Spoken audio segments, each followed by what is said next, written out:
Boa tarde a todos. Vamos dar início ao nosso painel de renda variável. Na era da Resolução 5.272/2025, oportunidades e limites para o RPPS. Esse painel vai ser formado pelos representantes da Perfin, Constância e BB Asset. O representante da BB Asset é o Diogo Dinarte de Souto. Vou falar um pouquinho sobre o mini currículo de cada um, tá bom? Diogo Souto é atualmente assessor na BB Asset, responsável pelo relacionamento com entes governamentais e regimes próprios de previdência social. Ele é formado em administração de empresas pela Universidade Federal Fluminense, possui especialização em gestão de riscos e produtos financeiros pela FIA USP. Detém certificações de especialista em investimentos CEA, Certified Financial Planner, CFP, com mais de 10 anos de experiência no mercado financeiro. O Diogo acumula sólida trajetória na área de investimentos e relacionamento institucional. E também Marcelo Sandri, ele é sócio da Perfin, cogestor da Perfin Infra Equity, estratégia focada em ações listadas no setor de infraestrutura e responsável pela cobertura do setor na Perfin. Iniciou a carreira na RXZ Investimentos e posteriormente fundou a One Partners, sempre atuando na cobertura dos setores de financials, telecom, seguradoras, consumo, energia, focado em ativos no Brasil e no exterior. É formado em engenharia eletrônica pela Escola Politécnica da Universidade de São Paulo, com especialização em finanças pelo Politécnico de Milano, Itália, e possui certificação CFA desde 2015.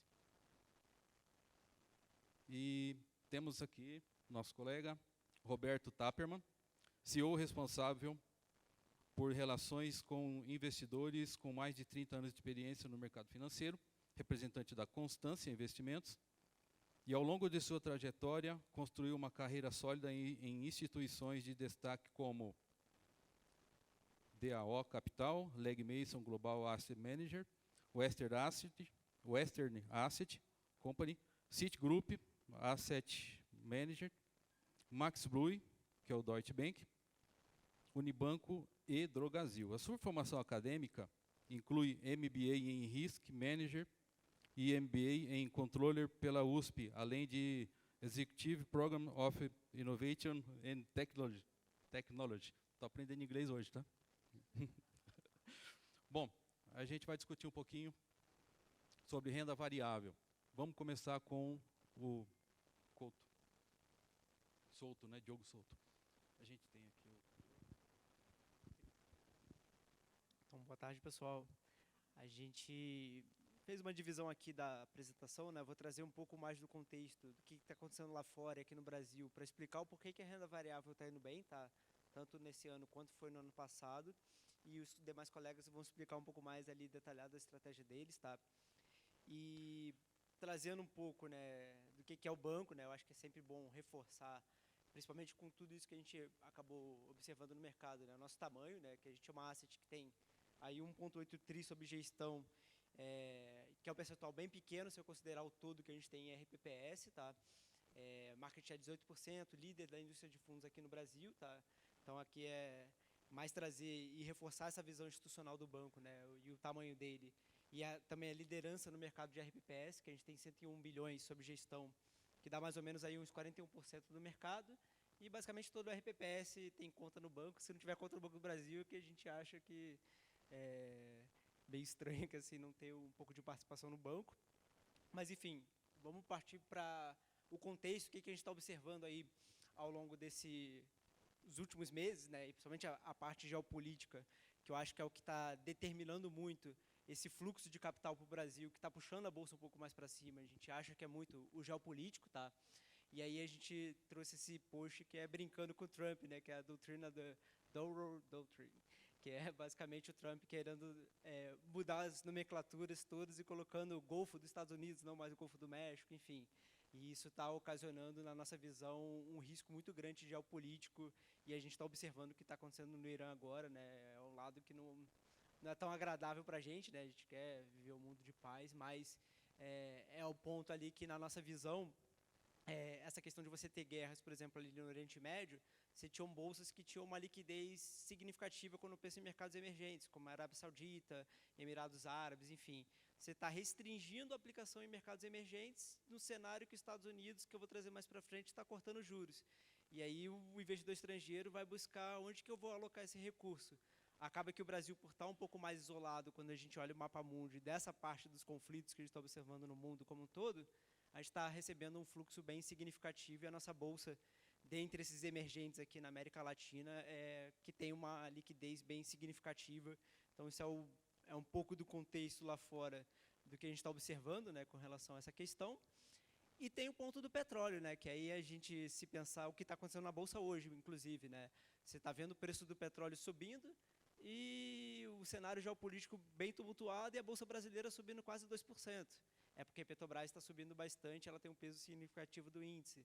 Então, olha como que esse contexto geopolítico tirou algumas correlações, enfim, a gente acha que isso está trazendo uma dinâmica que está demandando por parte dos institutos e dos investidores uma diversificação de verdade ali do portfólio e não dá para ficar muito fora de você ter commodities dentro da tua carteira diante desse cenário, né? Tem um pouco de petróleo, um pouco de minério de ferro, enfim. Depois, quando a gente for para as perguntas, a gente detalha aí um pouco mais a nossa cabeça. Trazendo a parte do que está acontecendo no conflito ali, né? A gente trouxe o impacto e o cenário conforme a gente tivesse o fechamento para onde que o Brent poderia ir. Então, eu diria que a gente está entre essa linha azul clara, né, com essa linha aqui lilás, rosa, na verdade, aqui, né? Então, a gente está no meio do caminho em termos do preço. Tudo parecia que a gente ia ter, vamos dizer assim, o fim do conflito, aquela mediação por 2 semanas, e ao que tudo indica, pelo fato de Israel ter atacado o Líbano, vai cair por terra nesse cessar-fogo, então o mercado já está reagindo de forma negativa no dia de hoje. E trazer essa questão da inflação nos Estados Unidos, que eu acho que é o fator fundamental, né? O que acontece, né? No ano passado a gente teve uma migração significativa de recursos aqui para a Bolsa Brasileira, só que a gente tem um pano de fundo dentro da BB Asset que a gente acha que os Estados Unidos está cortando juros num cenário que a inflação não está controlada, não está na meta ali dos 2%. Então, o nosso entendimento é que essa queda de juros nos Estados Unidos ela não vai perdurar por muito mais tempo, e essa bonança que a gente teve ao longo do tempo do investidor estrangeiro trazendo recursos para emergentes, isso pode cessar um pouco, né, esse fluxo. Então, a gente também tem que ter isso como ponto de atenção e ficar observando também o que está acontecendo lá fora para fazer a alocação aqui no Brasil. Aqui é só para contextualizar os juros nos Estados Unidos, né? Então, a gente só está prevendo mais uma queda ali no meio do ano e, em tese, em 27 voltaria a subir os juros, tá? Então, a gente acha que esse é um ponto para vocês analisarem aí mais para frente, mas que ainda assim teria espaço para você continuar tendo entrada de capital estrangeiro aqui na Bolsa Brasileira, tá? Então, é mais para trazer essa questão dos juros lá fora, que ajuda a explicar o porquê que o recurso está saindo dos Estados Unidos, buscando locais geograficamente que você tenha um retorno mais expressivo. E depois eu vou trazer mais para frente aqui a questão do valuation. Eu vou até inverter, que quando a gente olha para o mundo como um todo, quando eu olho aquela métrica, né, de preço-lucro para saber se a ação está barata ou está cara, né, a gente olhando aqui o Brasil e os mercados emergentes são os que estão descontados. Quando a gente pensa no restante do mundo, em Europa, China, vamos dizer assim, está num preço um pouco mais justo. Então, a gente acha que ainda tem espaço para esses mercados andarem um pouco mais, e é o que justifica você ter tido uma entrada e a performance bem positiva de Bolsa Brasileira no ano passado, e emergentes a mesma coisa. Que aqui é uma tabela periódica, eu sei que está pequeno, mas vou fazer um resumo para vocês. No ano passado, qual foi o mercado que mais andou em renda variável? Foi o de ações emergentes, e nesse ano continua o mercado de ações emergentes performando muito acima da média dos países desenvolvidos. Então, isso denota um pouco daquele contexto que eu trouxe de juros para baixo e você ter um fluxo bem expressivo para emergentes. E dentre os emergentes ali, quem está mais afastado, digamos assim, do Oriente Médio ou de alguma influência ali, como o mercado chinês, que, vamos dizer assim, o capital americano está evitando fazer alocações naquele mercado. Então, cria-se um cenário propício aqui para o Brasil. Aí, indo para o ambiente doméstico, tá, pessoal? Quando a gente pensa em renda variável no Brasil, a gente tem que pensar que a gente tem 2 grandes núcleos ali, né? As empresas que se beneficiam do contexto ali de commodities e tem as empresas domésticas que se beneficiam do cenário de corte de juros, tá? Então, eu trouxe o mapa de atividade econômica para demonstrar que, na nossa visão, já até demorou um pouquinho para a gente ter essa questão do corte de juros, e a gente já teve a primeira queda de 0,25 agora na última reunião do Copom, e o Banco Central ele foi até, vamos dizer assim, deu um corte um pouco aquém do que ele poderia fazer pelo contexto geopolítico que já tinha a influência do que estava acontecendo ali entre o Irã, Israel e os Estados Unidos, tá? E aí, trazendo esse contexto, tá? A gente entende que, mesmo que ele demore um pouquinho para fazer esse corte, seja um pouco mais delicado no primeiro momento, ele vai fazer um movimento de queda e deve fechar o ano em 12,25. Então, a gente acha que tem espaço, sim, para a Bolsa Brasileira reagir, principalmente nos ativos mais cíclicos e voltados para a atividade doméstica. A gente acha que esse estresse que teve em março é uma janela de oportunidade de você fazer uma entrada até na renda variável aqui no Brasil.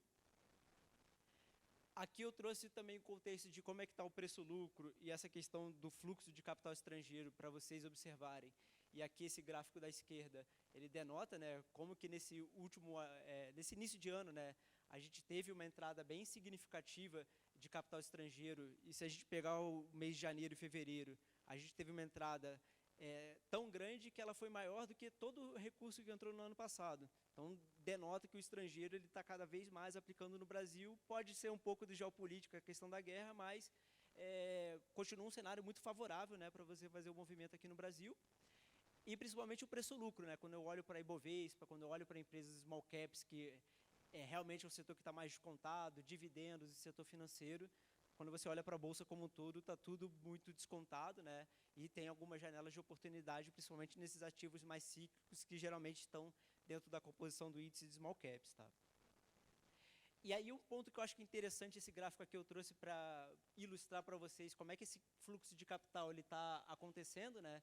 É basicamente estrangeiro, que é essa linha aqui de cima, entrando com recurso na Bolsa Brasileira, e o institucional local e a pessoa física ficando de fora dessa entrada. Então, basicamente, o que está acontecendo é uma participação cada vez maior de investidor estrangeiro aqui na Bolsa Doméstica e o doméstico, o local, né, saindo.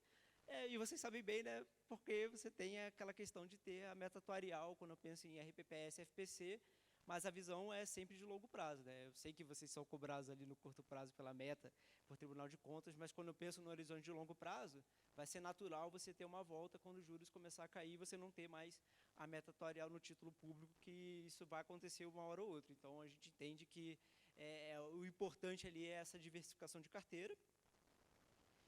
E, principalmente, o nosso cenário de bolsa, né? Eu trouxe o cenário mais pessimista e mais otimista. A gente estava batendo 192 mil pontos mais ou menos ontem, e o otimista nosso ali, olhando só o valor justo para as empresas, seria 220 mil. Então, você tem espaço para andar, mas, mais uma vez, eu comentando com vocês que essa questão do geopolítico realmente é um cenário muito delicado, né, para a gente tomar algum tipo de risco no portfólio de renda variável. E o recado que eu diria é o seguinte: não dá para colocar todos os ovos na mesma cesta.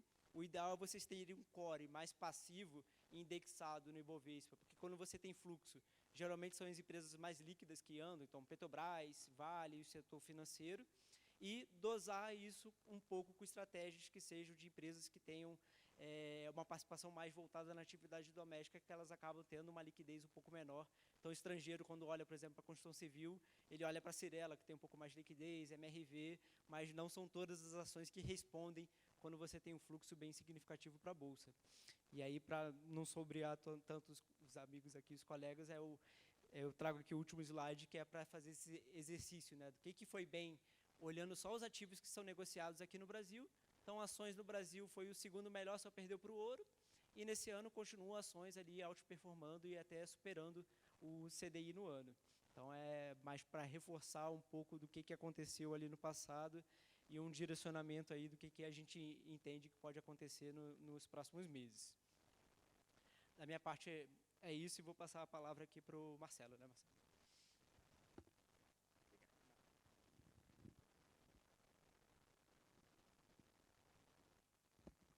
Boa tarde, pessoal. Cheguei meio atrasado aqui no congresso, né? E aí, quando eu cheguei, estava tendo uma palestra de renda fixa.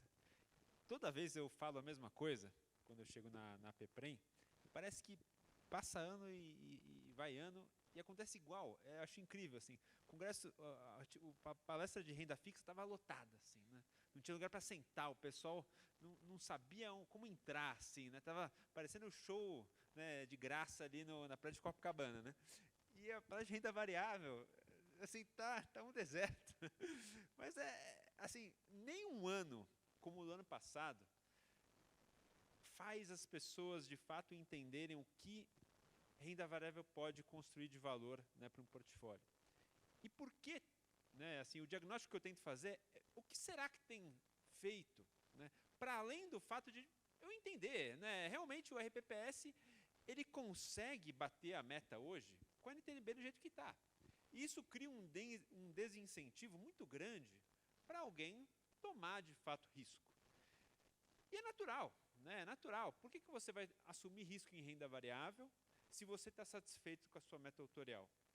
A boa notícia é que isso ainda funciona, né? A má notícia a gente sabe, isso não vai durar muito tempo mais. E a grande pergunta é, quando isso mudar, quanto vai estar a renda variável? Porque um dia a gente vai lembrar, né, que a Selic chegou a 2%. E quando a Selic chegou a 2%, não que a gente necessariamente vai repetir, né, os mesmos erros, porque também a gente teve um exagero naquele momento, né, de manipulação ali no mercado, né, da Selic, muito provavelmente a gente não vai conseguir mais encontrar o retorno que a gente teve no ano passado de renda variável, né? Essa janela de oportunidade ela se dá poucas vezes na vida. E aí quando você perde, você perdeu.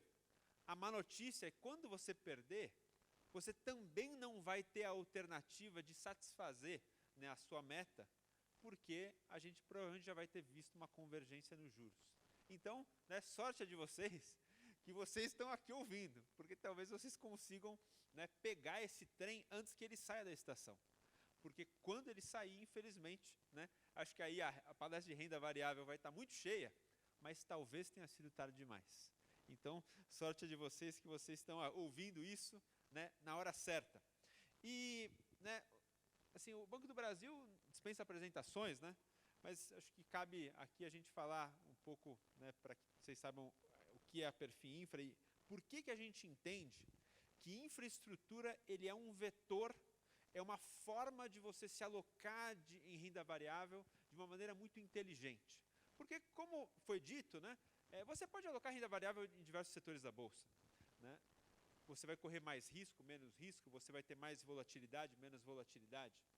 E a gente vai tentar, né, nesses minutos aqui, explicar um pouco para vocês por que nós entendemos que renda variável talvez seja um dos grandes setores para se estar e algo que você pode entender que deveria ser uma classe de ativos por si só, mesmo que eventualmente você não queira renda variável. Né, você pode entender que de fato infraestrutura ele é uma classe de ativos onde você deve se expor a um pedaço do seu patrimônio pelas características intrínsecas desse setor. Então, esse vai ser nosso papo. Quem é Perfin, né? Banco do Brasil todo mundo já sabe, mas Perfin a gente precisa apresentar. Né? Nós somos uma das maiores gestoras independentes do país. É uma casa que já completou aí a sua maioridade, a gente tem mais de 18 anos de estrada.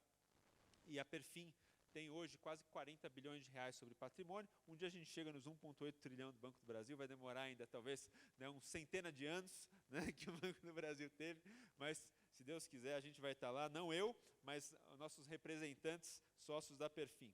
Né? A Perfin Infra ela é focada, né, nos setores que a gente entende de infraestrutura como um dos melhores setores para se investir dentro da nossa economia. Nós olhamos principalmente a parte de energia, e aí tem linhas de transmissão, geração e distribuição de energia. O setor de saneamento, que é hoje talvez uma estrela aqui do nosso portfólio. Né? O setor de transportes, onde a gente está muito presente através de rodovias e ferrovias. E o setor de gás natural. Né? Os pontos coloridos do mapa, né? Os estados onde a gente se faz presente com algum ativo do nosso portfólio, né, de investimentos ilíquidos. Eu vou hoje focar um pouco mais no nosso investimento líquido, que é o de renda variável, mas a história nossa em renda variável ela não existiria simplesmente se a gente não tivesse uma presença muito grande, né, nesse footprint aqui do Brasil inteiro, né, com a operação da Corsan, que é como se fosse a Sabesp do Rio Grande do Sul, a Copasa, que é um investimento muito grande que nós temos, né, dentro da Estatal de Saneamento de Minas Gerais, né, o investimento nosso na Cosan, que é a maior concessão de ferrovias do país, né, investimentos em linhas de transmissão através de uma parceria muito boa, né, com a Alupar, que é a maior desenvolvedora privada de linhas de transmissão do país, e por aí vai, né, são alguns dos nossos investimentos. Aqui um pouco da nossa equipe, né, eu faço, né, a gestão do nosso investimento em ativos líquidos. E o que a gente entende, né, que sejam as características que fazem a gente achar esse setor tão atrativo? Eu sempre falo que infraestrutura tem alguns pilares. E esses pilares, eles são fundamentais para entender a nossa estratégia e por que nós entramos nesse setor, mesmo nascendo talvez de um histórico de olhar a Bolsa como um todo. E quem olha a Bolsa como um todo já se deparou, talvez, com um problema gigantesco do país, que é esse raio desse custo de capital gigantesco. E esse raio de custo de capital, ele provoca uma dor para todo investidor de Bolsa, que é dizer o seguinte: será que nós somos adequados? Será que nós somos remunerados de forma adequada para compensar o risco que nós corremos quando a gente faz um investimento em renda variável? E a pergunta é, muitas vezes, não. E parece uma loucura, né? Eu estou aqui na página de renda variável, eu mesmo dizendo que muitas vezes a gente não é adequadamente remunerado em renda variável, porque a gente sofre com um custo de capital muito alto no país. É verdade que nós entendemos que esse custo de capital uma hora vai ser endereçado. Ele tem a âncora da inflação, tem, né, a queda potencial da Selic, a gente tem uma necessidade enorme de consertar nosso fiscal, e isso eventualmente vai trazer, né, o custo de capital e a NTNB para baixo. Mas como cada setor da Bolsa reage a esse custo de capital? O custo de capital, ele não bate de maneira homogênea para cada um dos setores da Bolsa. Por quê? Porque tem alguns setores que, a despeito desse vento contra, conseguem se beneficiar por uma característica muito importante, que é a regulação. O setor de infraestrutura, ele tem, de um lado, né, uma espada e do outro lado uma cruz. Qual que é a espada? A espada é a regulação. Você sempre pode ficar com o pé atrás, dizendo assim, poxa, mas é um setor regulado, né? Vai que o governo faz alguma coisa. Mas qual que é a cruz que nos salva dessa própria questão? Para além do fato de que hoje o governo não tem mais dinheiro para investir em infraestrutura, né? Qualquer brasileiro sabe muito bem disso. Mas o fato de nós investirmos num setor regulado, isso faz com que o retorno do projeto de infra que a gente contrata, ele está pactuado no contrato. E esse retorno, ele tem como baliza, ele tem como, que a gente chama de input, ele tem como o parâmetro que parametriza o nosso retorno, o custo de capital. Se o custo de capital subir, o retorno regulatório de infra também sobe. É por isso que tem setores que conseguem se defender desse cenário e tem setores que não conseguem. O setor de infra consegue fazer essa defesa. Outra característica intrínseca, né, do setor de infraestrutura é o fato de ele ser um bem que ele é obrigatório para o consumo, não tem como a gente deixar de consumir, ele se trata de um bem essencial, muitas vezes distribuído através de um monopólio natural. Um exemplo mais simples para todo mundo entender é a distribuidora de água, que aqui, no caso de São Paulo, é a Sabesp. Por sinal, uma das nossas investidas, uma das, talvez, das histórias de geração de valor da Bolsa mais incríveis nos últimos 10 anos. A Sabesp distribui um bem, e se o PIB cair, você não vai deixar de consumir. Eu sempre faço a piada, né? O PIB pode cair 2%. Eu não acho que você vai parar de tomar banho por conta disso. Eu também não acho que você vai tomar 3 banhos se o PIB subir 5%. A gente está falando de um bem essencial, que cresce organicamente, que tem um retorno regulado, feito e distribuído através de uma única empresa, que pode explorar uma área de concessão. Então, a infraestrutura, o resultado, né, disso, é uma estabilidade de geração de caixa a despeito dos ciclos econômicos. A despeito, né, se o Irã está sendo bombardeado, se o diesel está subindo para R$ 7, o setor de infraestrutura ele vai continuar gerando caixa de maneira quase incólume. É por isso que, nesse ano, né, a gente viu aí, né, uma volatilidade e que setor, né, continua ali, né, tendo uma performance razoavelmente estável e gerando valor a despeito de todas essas intempéries. O setor de infraestrutura. Claro que tem setores que talvez se alavanquem com essa situação. Petrobras é um exemplo claro. Mas, por outro lado, o fim da guerra também pode derrubar o petróleo e aí as coisas voltarem, né, para um cenário e Petrobras eventualmente cair. Infraestrutura vai fazer o quê? Continuar vendendo água, continuar vendendo energia, continuar vendendo a movimentação das pessoas, em um contrato que todo ano vai ter a inflação sendo passada para você. Goste você ou não, sendo a inflação 1, 2, 3, 4, 5 ou 10. O setor de varejo ele vai ter que lutar muito para conseguir repassar essa inflação e preservar a sua margem. Infraestrutura vai fazer o quê? Vai pegar o contrato que está debaixo do braço e vai falar assim, ó, mês de maio, que por sinal é o mês onde tem as revisões tarifárias, a gente vai passar essa inflação dos últimos 12 meses para você. Goste você ou não, você não vai poder deixar de consumir. E isso faz desse setor, de fato, um porto seguro em tempos de crise. E uma última perna aqui, né, do nosso tripé, vamos dizer assim, né, dos nossos pilares, é o mercado endereçável.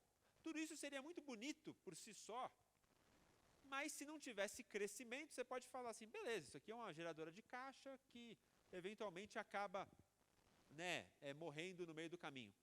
Mas o fato do Brasil não ter a infraestrutura, porque a gente de fato não tem a infraestrutura, é só olhar para os números, né? A gente entrou, né, lá no Rio Grande do Sul, alguns anos atrás, né, para levar essa concessão aqui, que é a concessão, né, de esgoto do Estado. Rio Grande do Sul é o 4º maior PIB do país. A penetração de tratamento de esgoto no estado do Rio Grande do Sul era de 18% quando a gente entrou no estado. 18% é a mesma penetração de esgoto da Tanzânia. Com todo respeito à Tanzânia, eu acho que a gente devia ter, né, uma penetração de tratamento de esgoto um pouquinho melhor, né, nas regiões aqui importantes do nosso país. Então, o que isso mostra para a gente? Isso mostra para a gente que tem crescimento potencial. Tem alocação de capital potencial para ser desenvolvida pelo setor privado e por essas próprias empresas, tornando essas companhias uma máquina de retorno composto de capital. Porque o caixa que ela gera, ela pode reinvestir num negócio que necessita desse investimento, num retorno regulado. E qual que é o resultado disso, né? Dentro desse contexto que eu já falei aqui, né? Eu não vou me demorar.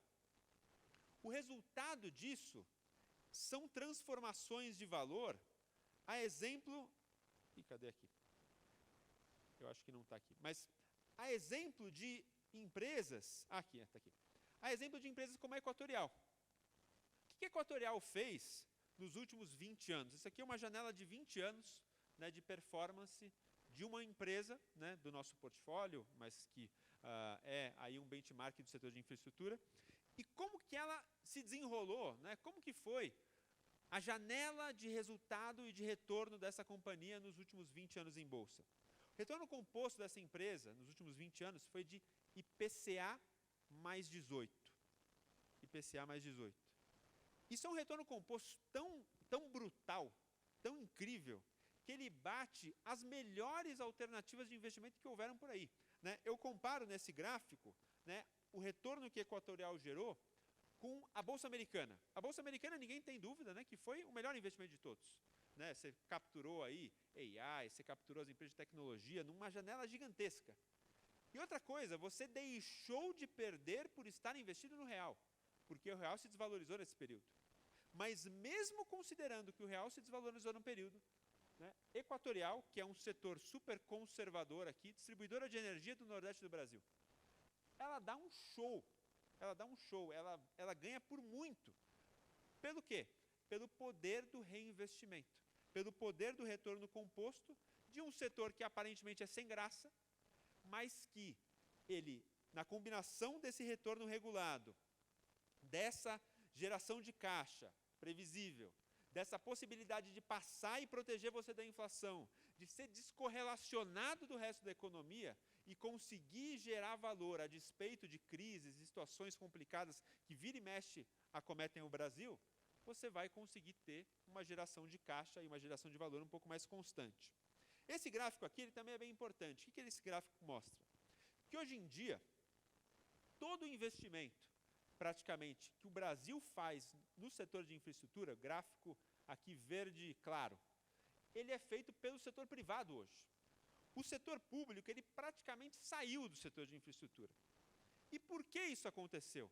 Porque o Brasil, ideologicamente, né, não quer, né, se fazer presente? Não é isso. Simplesmente é porque acabou o dinheiro. Acabou o dinheiro, todo mundo sabe. O país hoje, malemar, tem, né, o mínimo para pagar o funcionalismo, malemar tem um mínimo para pagar a aposentadoria e malemar tem um mínimo, né, para pagar as contas públicas. Isso faz com que não haja recurso para investimento. O Brasil ele investe menos do que o necessário no setor de infraestrutura há décadas. Né? Pela OCDE, todo mundo deveria investir, sei lá, uns 5% do PIB em infraestrutura. O Brasil investe 2%, é menos da metade, e isso há muito tempo. Então, é óbvio que nossas estradas estão esburacadas, né? Nosso saneamento não existe, 50% do país convive com esgoto rodando na porta, nossa geração de energia é frágil, nossas distribuidoras de energia, né? Eu moro em São Paulo, é só dar um vento que você vai ficar sem luz. Né? Não tem jeito. Né? E olha que o setor privado evoluiu muito nesses investimentos, mas ainda falta. Isso para a gente é oportunidade. E, ao mesmo tempo, é uma proteção contra o intervencionismo. Porque qual é o grande perigo do setor aqui? Né? Sendo franco e honesto, dando quase um tiro no meu próprio pé. O medo do investidor de infraestrutura é que o governo faça alguma abobrinha, alguma barbeiragem na regulação. Só que qual que é a minha proteção? O fato que, se o setor privado para de investir, a gente vai literalmente gerar um apagão no país, em todos os aspectos. Um apagão logístico, um apagão de energia, um apagão de água. Por quê? Porque não existe outra alternativa. O governo não tem dinheiro para fazer esse investimento. Então, ele tem que induzir isso pelo setor privado, preservando justamente a boa regulação.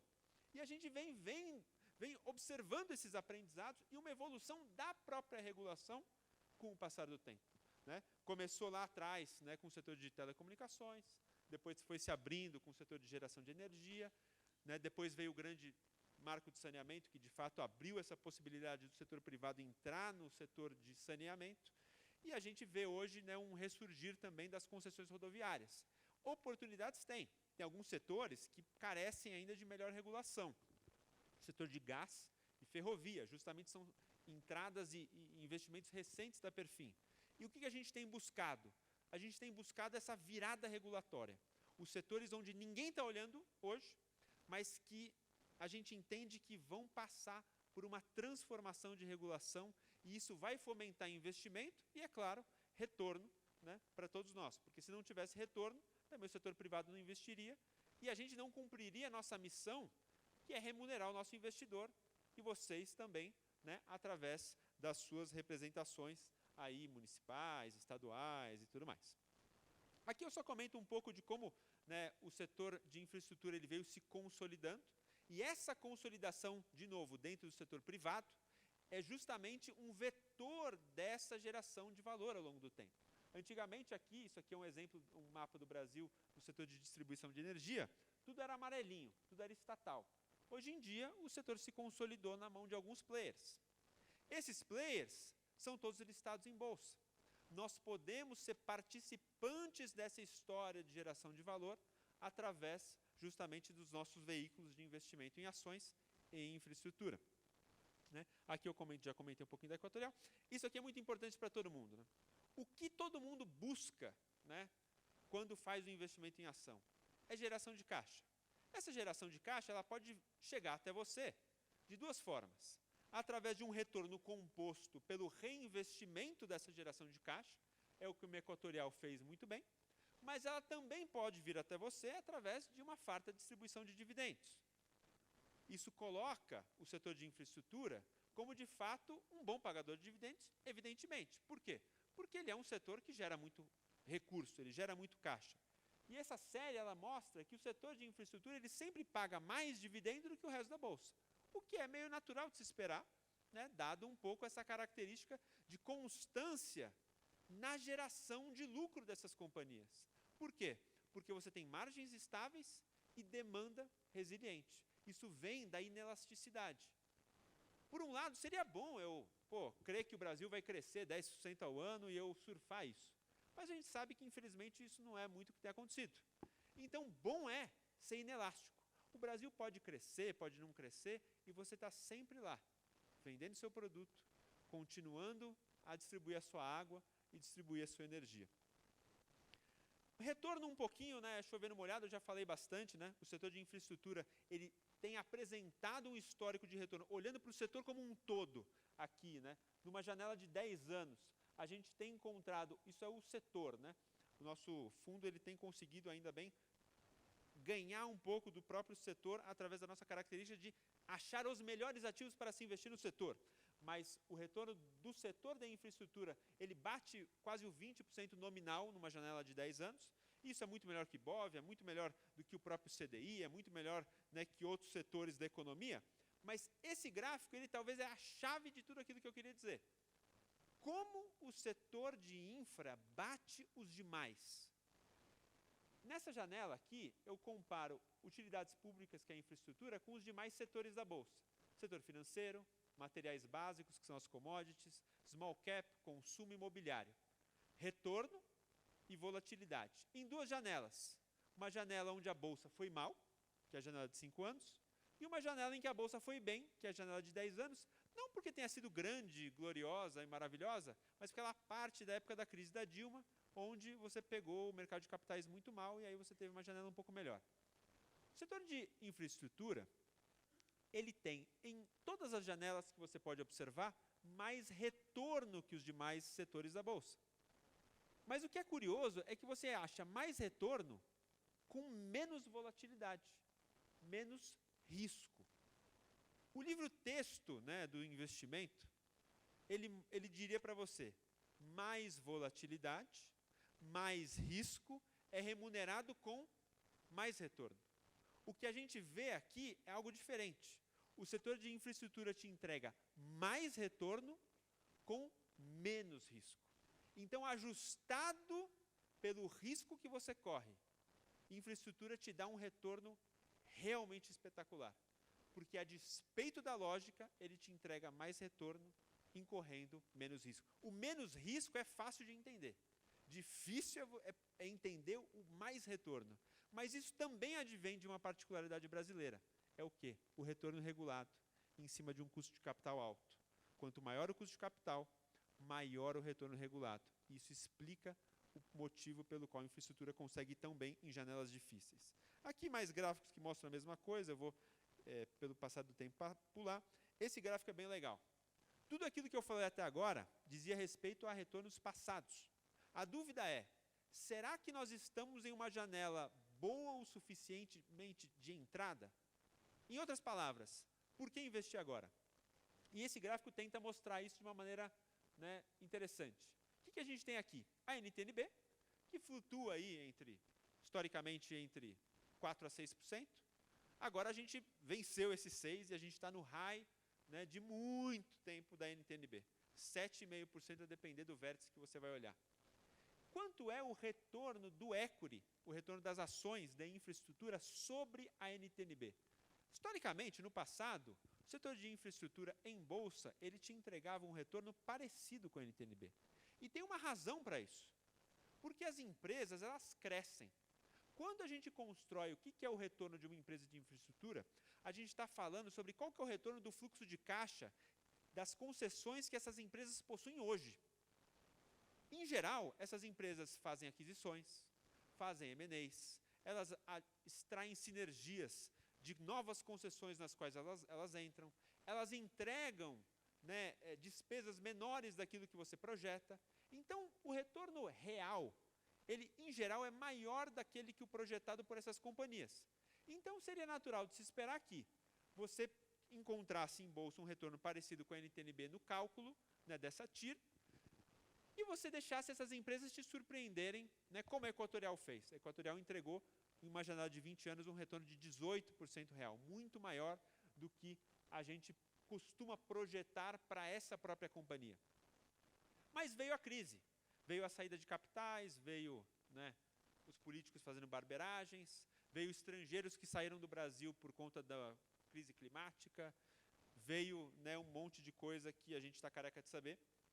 E esse gap aqui, essa diferença entre o retorno das ações e a NTNB, ele foi se abrindo.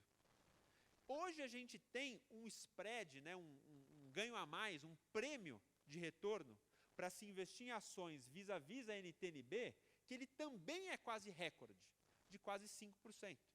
Então você está falando de uma NTNB que está muito alta e de um retorno sobre a NTNB que também está muito alto. Então é quase como você comprar uma NTNB turbinada. É assim como muitos dos nossos clientes veem no nosso portfólio. É comprar uma NTNB com prêmio.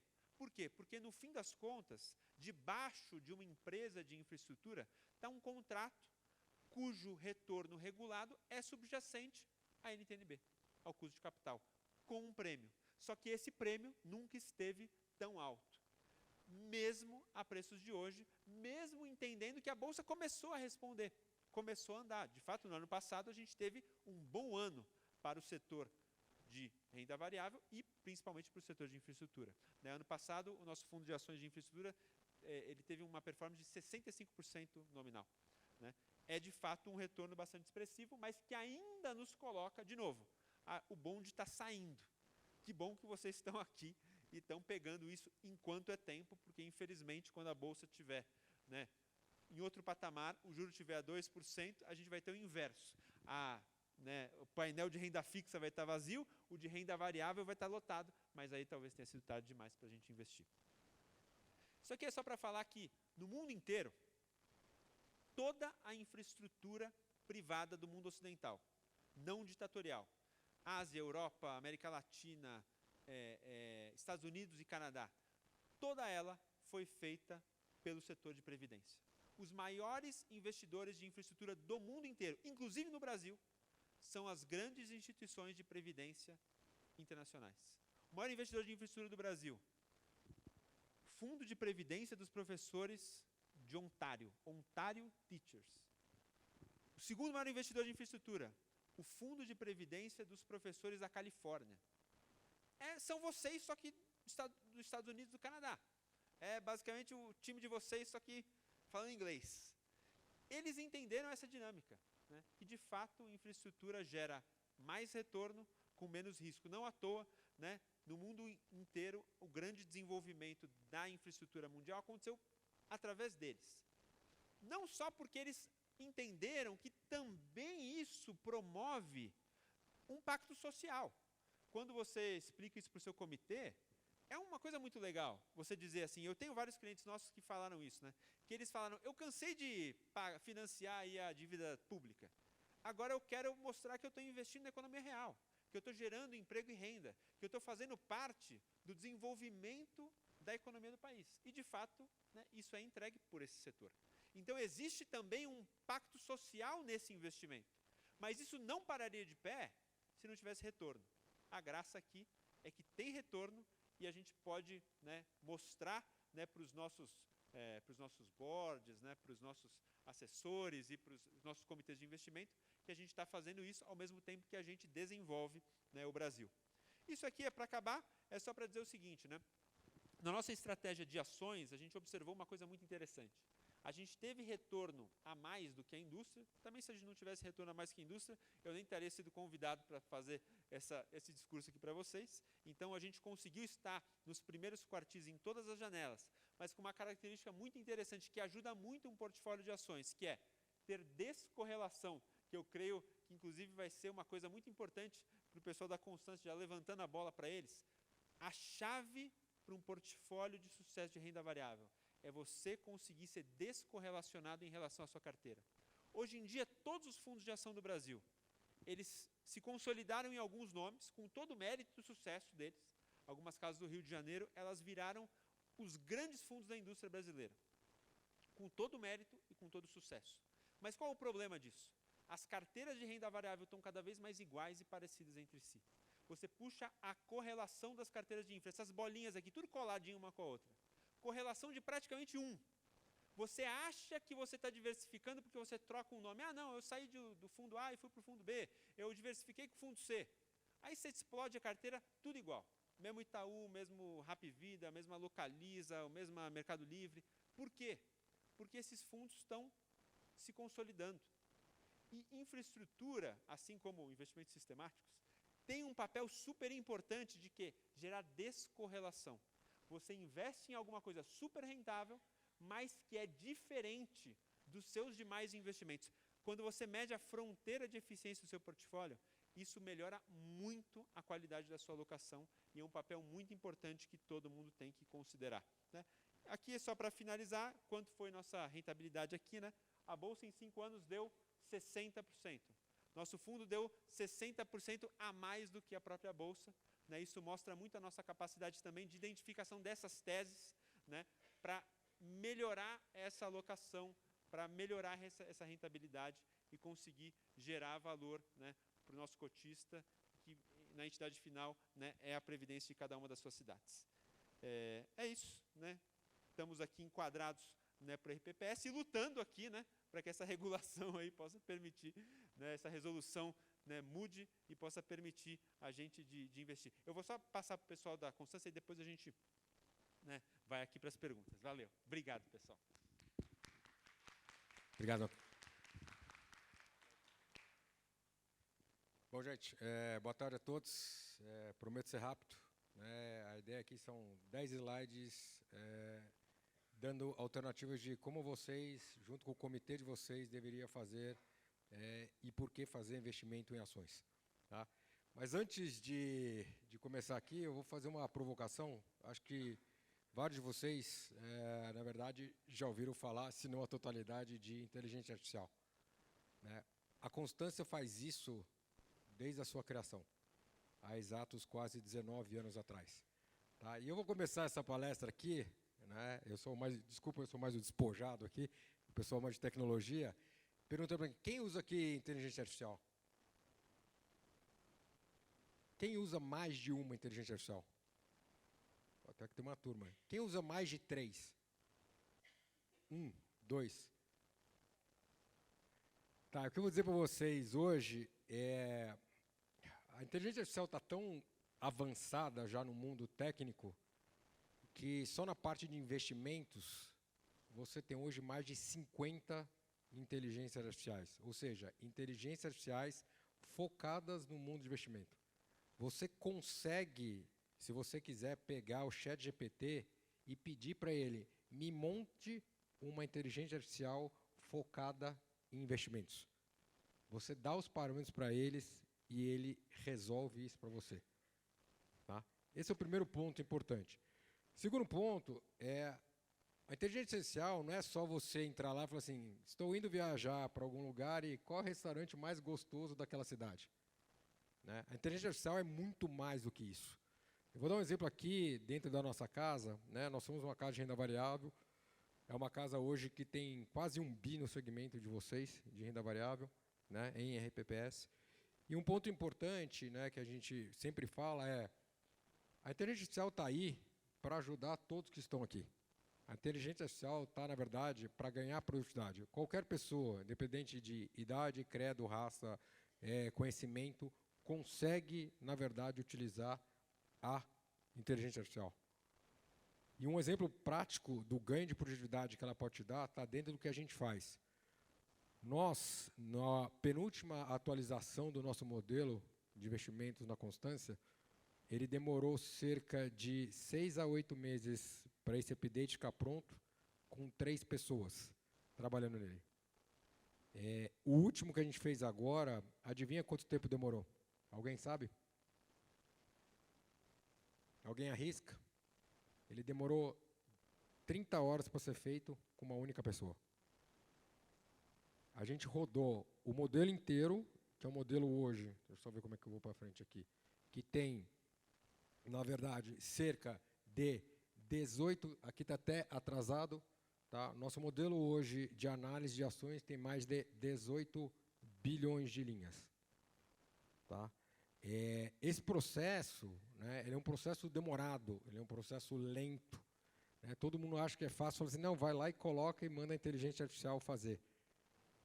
Né? A inteligência artificial está chegando num ponto onde a gente consegue colocar as inteligências artificiais para fazer um comitê de investimento.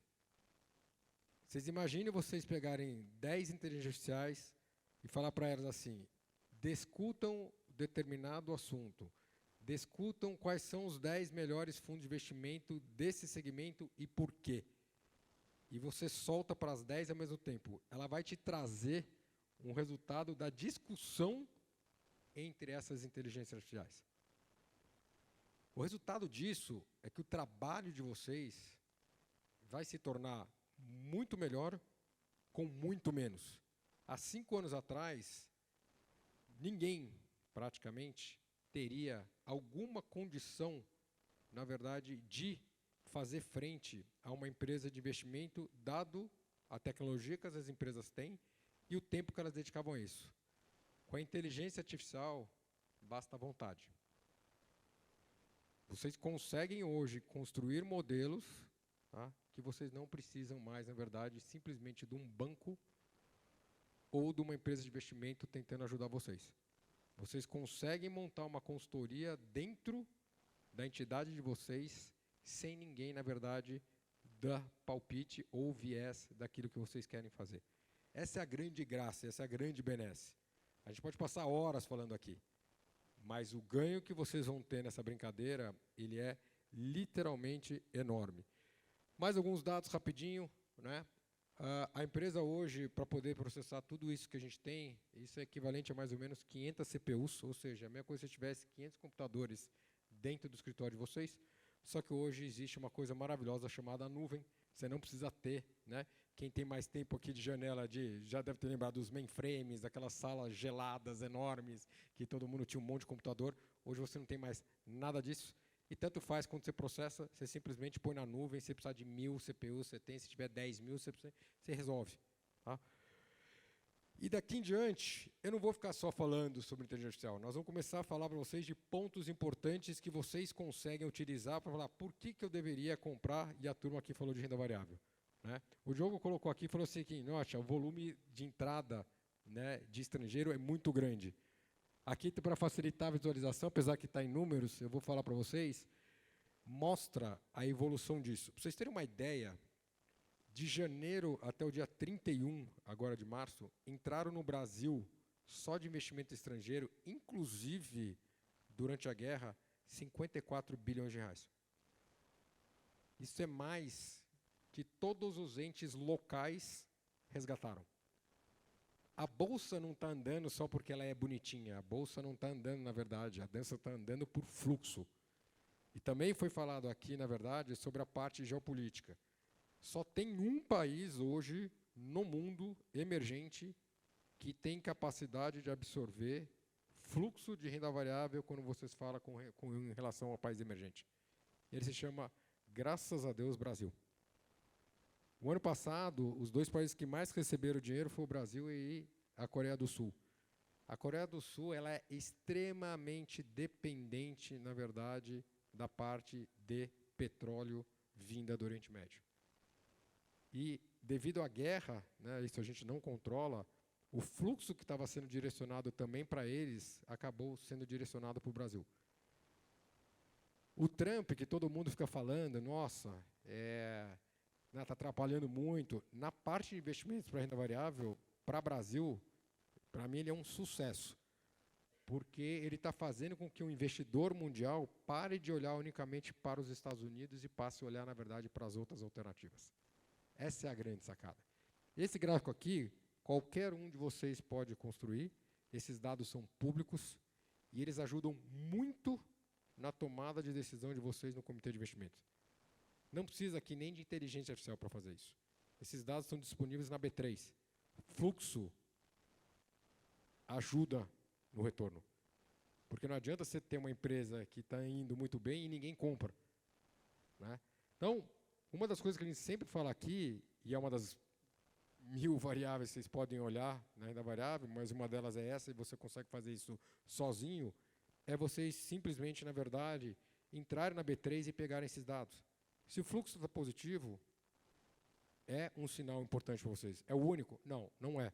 Segundo ponto importante, grande parte, na verdade, do resultado que a gente teve no primeiro trimestre foram simplesmente com 4 ações. Na verdade, 3. Vale, Petro e Itaú. Para vocês terem uma ideia, né, quando você olha isso aqui, Petro e Itaú representam praticamente 80%, 90% do retorno da Bolsa no primeiro TRI. E as outras? Como é que eu faço? Né? Então, quando vocês analisam renda variável, tentem olhar, eu sei que não é fácil, porque todo mundo fica olhando para o Ibovespa, né? Tentem olhar, na verdade, outros benchmarks. Tentem olhar uma cesta, uma carteira, e não simplesmente ficar assim, nossa, o Ibovespa andou. Foi como colocado aqui. Na verdade, a Petrobras andou o que andou, porque a gente sabe. Né? Você tem um problema de guerra, o petróleo disparou, e, obviamente, o lucro dela tende a ser maior, desde que o governo não entre nessa brincadeira, né? E o governo, na verdade, comece a interferir em preço do que ele está vendendo, em preço de gasolina, em preço de diesel. A vantagem é que ele não tem tanto controle como ele tinha antigamente. O Brasil é autossuficiente em petróleo, mas o Brasil não é autossuficiente em diesel. Então não adianta nada. Você exporta petróleo, você precisa importar diesel, e o preço lá é em dólar, é preço de mercado. Se você quiser comprar, você compra. Se não quiser comprar, não compra, e aí lide com um problema de desabastecimento. Então, isso é um problema também, hoje, que o governo tem, porque há 20 anos atrás, você tinha o controle também da distribuição. Hoje você não tem esse controle da distribuição. Né? A distribuição hoje, na verdade, do Brasil, ela é privada. E é por isso que os 3 maiores players privados, quando o governo sugeriu, na verdade, fazer um corte no preço via subsídio, as 3 maiores distribuidoras privadas falaram não. Né? Eu não vou pagar essa conta. Se você quer pagar a conta, na verdade, você passa essa conta para você ou passa essa conta para a Petrobras. Né? Mas, de novo, isso aqui também é uma coisa que vocês podem utilizar como ferramenta para falar, pô, eu compro o Bovespa ou compro outras coisas fora do índice Bovespa, ou outras ações. Outro ponto importante, né? Quando eu falo do fluxo de investimento estrangeiro versus retorno de bolsa, direto ao ponto, olhem o gráfico de cima, tá? E olhem ali, na verdade, a gente faz mensal e ali eu faço uma curva média móvel. Toda vez que você teve fluxo, você, na verdade, vê a entrada, na verdade, de retorno em bolsa.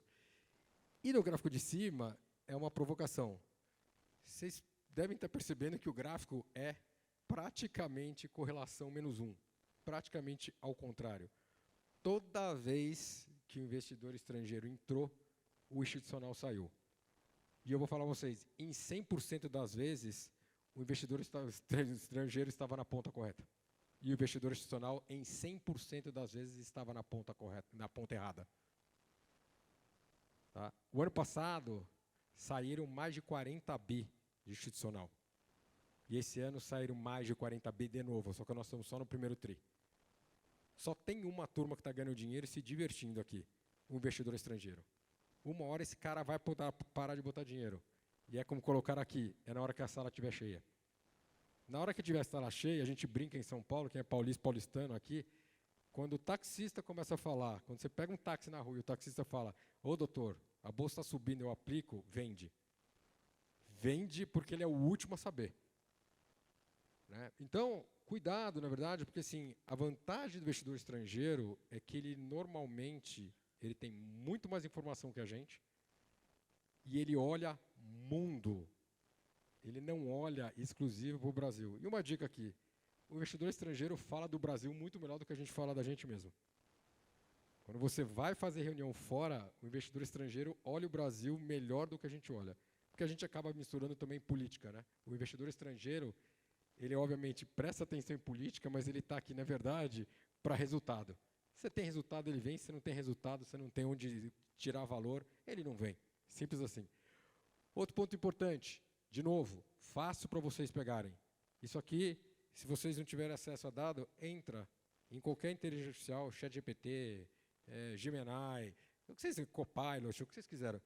manda ele fazer aqui, isso aqui é um gráfico dos países, na verdade, que mais receberam fluxo e performaram ao longo do ano passado. Olha lá quem está aqui. Estamos lá, Coreia, Peru, Brasil ali um pouco no meio. Se pegar esse primeiro tri, a gente já está bem mais para a direita, mas você vê que vários países da América do Sul receberam, na verdade, grandes fluxos ao longo do ano passado e continuam recebendo. Tá? Outro ponto importante, e esse aqui eu acho que traz mais problema para todo mundo. Alguém sabe aqui quais são os melhores anos de retorno na Bolsa no Brasil? Alguém sabe? Vocês sabem, né? Mas você não conta. Alguém sabe aqui? Os melhores anos de retorno no Brasil são exatamente no ano pré-corte da Selic, antes da Selic, e não depois do corte da Selic. E é por isso que o investidor estrangeiro entra antes da Selic começar a cair. Porque ele sabe que o mercado financeiro vai antecipar. Se subir demais e ele entender que está errado, ele corrige. Olha vários pontos que a gente quer colocar aqui, né? Quando você olha o ciclo, toda vez que o ciclo de juros terminou, a Bolsa andou. O ano passado, terminamos o ciclo de juros em 15, quanto a Bolsa terminou? Com quase 40% de alta. Nós estamos falando de 15, é verdade, só que ele está se antecipando ao movimento. Né? O próprio BB falou aqui, o resultado é 220 mil na cabeça deles para o final do ano. Nós já estamos hoje nem 192, Diogo, corrigindo, nós já estamos com 195. Né? Até a hora que eu vi, estava bem, não sei como é que fechou. Né? Mas foi mais um dia bom. Com a Selic a 14,75 e ainda com uma guerra que deu uma parada agora, ninguém sabe, né, o dia de amanhã, mas, de novo, com um resultado bastante satisfatório. De novo, fechando aqui, né? Esse gráfico aqui, de novo, se vocês não tiverem acesso a dado, mas tem na B3, vocês podem pedir para o ChatGPT fazer para vocês. Fala assim, ChatGPT, me dá todas as Selics, desde, sei lá, a data que vocês quiserem, vis-a-vis o retorno de bolsa. Ele monta isso aqui para você. Demora cerca de 30 segundos, ele te plota esse gráfico. É mais um gráfico que vocês podem usar como dado dentro do comitê de investimento. Outro dado importante, né? Hoje tem mais ou menos, sei lá, 140, 160 ações com liquidez no Brasil. 37% delas, na verdade, representaram praticamente todo o retorno da Bolsa. Bom, Roberto, e os outros, né? E as outras quase 60 e poucos por cento? É aí que está, na verdade, o dinheiro. Então, assim, e essas ações, como elas têm, na verdade, né, uma capitalização menor, são consideradas small caps e mid caps, a grande maioria não está no Ibovespa. Então, assim, o Ibovespa andou praticamente por aquelas 3 ações que eu falei, só que você tem outras 100 e poucas ações aqui que estão muito para trás. De novo, podem ir para a inteligência artificial. Quais são as ações mais baratas hoje no Brasil e por quê? Você tem ação hoje no Brasil, que são empresas que têm 30, 40, 50 anos de existência, onde o valor de mercado dela hoje na Bolsa é menor que o patrimônio líquido dela. Não faz sentido nenhum. Ou seja, você vender todos os ativos da empresa, na verdade, vale mais do que vale a empresa na Bolsa. Tem alguma coisa errada? Óbvio, a gente sabe que tem várias coisas erradas. Não é tão simples assim. Mas é um norte para vocês. De novo, dado público, fácil. Tá? E para finalizar aqui, mais um ponto que a gente usa muito o conceito de inteligência artificial dentro, né, do nosso investimento. A gente faz essas 10 perguntas dentro do nosso modelo, e o nosso modelo responde trazendo um portfólio. Né? Como foi bem colocado aqui pela Perfin, né, descorrelação é muito importante na construção de carteira. Nosso fundo hoje tem mais de 100 ativos hoje presentes. É um dos poucos fundos na indústria brasileira que tem mais de 100 ativos sem ter nenhum analista, a gente não tem analista, sem ter nenhum gestor. Das 10 maiores gestoras do mundo, grande parte americanas, 9 já utilizam a inteligência artificial para praticamente a solução de qualquer problema na área de construção de portfólio. 60% do dinheiro que passa hoje dentro da Bolsa de Nova York já tem algum dedo de inteligência artificial. Então, não é que eu estou aqui querendo vender inteligência artificial para vocês. Eu quero que vocês usem a inteligência artificial no dia a dia do trabalho de vocês. Porque vocês vão começar a entender a grande diferença que isso está. E mais, cara, o que tem de curso, para quem não entende, para quem não é da área, de graça. Entrem lá. É tudo de graça. As grandes universidades europeias, americanas, asiáticas dão tudo de graça. Tá? Fechando aqui as 10 perguntas que eu faço aqui. Basicamente, ele monta para mim, eu monto um grupo de quais são as empresas mais voláteis, quais as empresas têm os melhores balanços, ou seja, menos alavancada, menos endividada, se o preço está subindo, né? O sentimento é super interessante, né? Você monta, na verdade, um modelinho, de novo, de inteligência artificial, e fala para ele, fala assim, vai no Twitter, por exemplo, agora o X, e me traz para mim quem está falando sobre Petrobras. E me fala para mim também quem está falando bem e quem está falando mal. E me fala aqui qual é o preço justo para esse papel de todos os analistas do mercado financeiro. Ele entrega isso em menos de 30 segundos para vocês. Tudo isso é de graça. Há pouco tempo atrás, informação era poder. Hoje, informação é o que você faz com a informação. Hoje, o poder é o que você faz com o que você tem na mão. Não adianta ter a informação todo mundo tem. Tá? Então, eu vou parar por aqui, até para deixar um pouco de pergunta, né, porque o nosso horário história é 5h30, mas eu queria agradecer o tempo de vocês. Eu vou estar aqui depois à disposição, quem quiser falar alguma coisa sobre inteligência artificial, né, eu colocando aqui, eu amo isso, né, então, na verdade, assim, minha carreira começou como análise fundamentalista e depois eu fui migrando para a tecnologia, porque simplesmente um dia meus filhos, que hoje são adolescentes, olharam para a minha cara, como todo filho fala para os pais, né, pai, você é muito burro, está na hora de você, na verdade, estudar tecnologia. Né? Vários aqui estão dando risada, porque vários aqui já devem ter ouvido a mesma frase. Pai, você é muito burro, vai estudar tecnologia. Gente, obrigado. Obrigado a todos por enquanto. Alguém tem alguma pergunta a fazer? Hélio, precisa do microfone?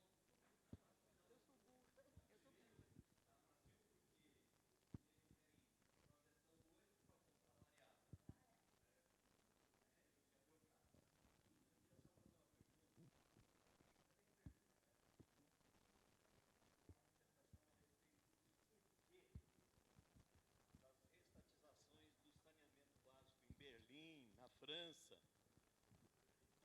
O porquê? Houve fracasso da iniciativa privada ou foi alguma coisa diferente do que eu penso? E quem comprou a ação 460 da Petrobras em 2016? Eu sabia que essa pergunta é excelente e eu adoro responder essa questão da reestatização do saneamento no mundo. E tem uma explicação muito interessante, que é o seguinte: Mônaco pode ter, de fato, toda a infraestrutura estatal, por 2 motivos. Um, porque o Estado tem dinheiro para fazer a manutenção. Quem tem um pouco mais de cabelo branco, né, eu tenho alguns, não tantos, tem gente na sala que tem mais que eu, mas vai se lembrar de quando todas as ferrovias do Brasil eram estatais. O Brasil tinha uma grande empresa chamada Rede Ferroviária Federal. E na década de 80 aconteceram alguns acidentes. E acidente ferroviário não é igual acidente de carro, que assim, não, um morre, outro se machuca. Acidente ferroviário é uma coisa assim, catastrófica, assim, é pessoas sendo cortadas, é uma coisa grotesca. A Rede Ferroviária Federal estava tendo um índice de acidentes assim, absurdamente impressionante. E era um risco tão grande a manutenção da rede ferroviária como uma entidade estatal, que a privatização foi feita em instantes, pelo medo de que aquela porca manutenção se perpetuasse. Agora a gente tem uma questão. Mônaco já tem a infraestrutura, uma população que não cresce e um país que tem dinheiro.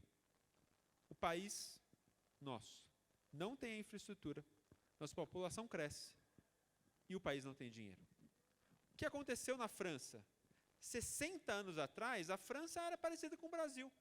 Ela tinha a nossa pirâmide demográfica, ela não tinha a infraestrutura de saneamento e ela fez uma escolha. Ela falou o seguinte: dado que o Estado, eu sempre brinco que o saneamento é que nem o Flamengo da década dos anos 2000. Alguém aqui é flamenguista? Não. Agora quem é está feliz, né? Ainda bem que tem pouco flamenguista aqui na sala, porque é um congresso de previdência paulista, né? E o Flamengo era uma coisa que era piada do São Paulino, né? Eu sou São Paulino, para minha tristeza. O Flamengo era piada, né? E aí tinha uma vez foram entrevistar o Vampeta e falaram assim: Vampeta, como que você joga se o Flamengo finge que te paga? E o Vampeta respondeu o seguinte: o Flamengo finge que me paga e eu finjo que eu jogo. E é assim como era. O Brasil fingia que fazia infraestrutura e a população brasileira fingia que pagava. Vai no rincão do país para ver se alguém paga conta de água de uma estatal. Não paga.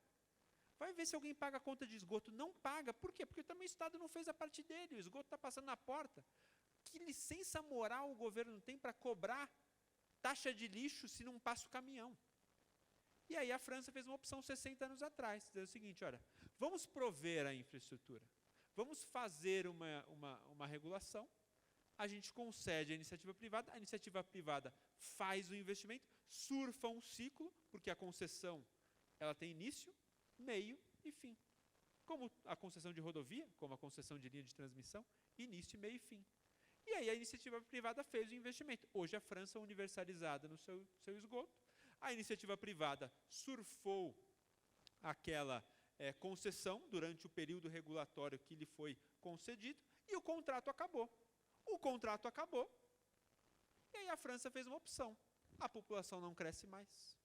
Não que a França tenha muito dinheiro, vira e mexe tem um problema lá de aposentadoria, mas a França talvez tenha dinheiro suficiente para manter aquela concessão, né, fazer o investimento, manter a concessão viva, e a universalização já chegou para os habitantes. E aí a França pôde fazer isso e dizer o seguinte: não, nós então vamos reestatizar. Por quê?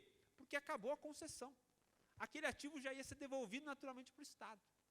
Agora, esse discurso, infelizmente, foi usado, né, de maneira manipulada por alguns, para impedir um grande avanço para o Brasil, que fosse o novo marco de saneamento. Por quê? Porque o Brasil hoje tem a chance de fazer direito, né? E aí, fazer esse ciclo, criando investimento, gerando rentabilidade e outorgando o que o brasileiro sempre teve que ter, que é ter o serviço na porta da sua casa.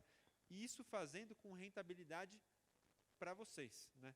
Eu acredito que a gente vai conseguir passar esse marco. Muitos estados já conseguiram, né, avançar, e a gente deve ter um pipeline ainda gigantesco de concessões de saneamento para o país. Exato, porque você surfou, acabou a concessão, você fez o investimento, e aí o Estado optou por agora fazer uma política social. Mas quando a iniciativa privada que gerou a universalização. Então, no fim das contas, é um caminho parecido com o que a gente está fazendo. É que a gente está 50 anos atrás. Se a gente tivesse 50 anos à frente, talvez a gente possa chegar, né, daqui a 50 anos e estar no lugar deles. Alguém tem mais alguma pergunta?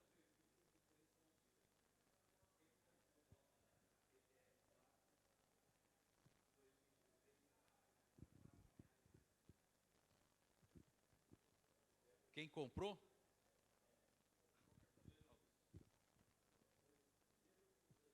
Ah, sim, se for capital estrangeiro que investiu na Petrobras nesse período. Alguém tem alguma a resposta para o Hélio?